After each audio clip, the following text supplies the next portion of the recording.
నీలం వ్యాలీలోకి భారత సైన్యం వెళ్ళింది. అక్కడికి ఎందుకు వెళ్ళిందో తెలియలేదు. సరిహద్దులు దాటి అన్నటువంటిది మాట్లాడుకున్నాం కదా.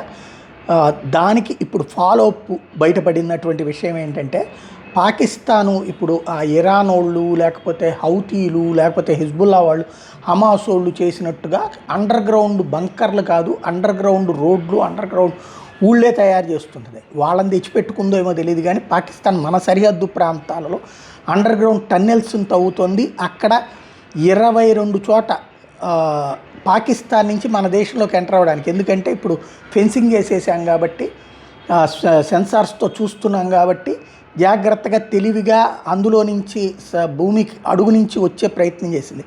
30 అడుగుల లోపల 500 అడుగుల వెడల్పులో ఇవి తయారు చేస్తుంది టన్నెల్స్ని. వాటిని కనిపెట్టింది భారత సైన్యం మొత్తం 22 చోట్ల. వాటిట్లలో చూస్తే made in Karachi sand bags ఉన్నాయి, అంటే కరాచీ నుంచి తెచ్చిన ఇసుక బ్యాగులు అక్కడ ఉన్నాయి. ఇవి పాకిస్తాన్ ఆర్మీ తయారు చేసినటువంటిది.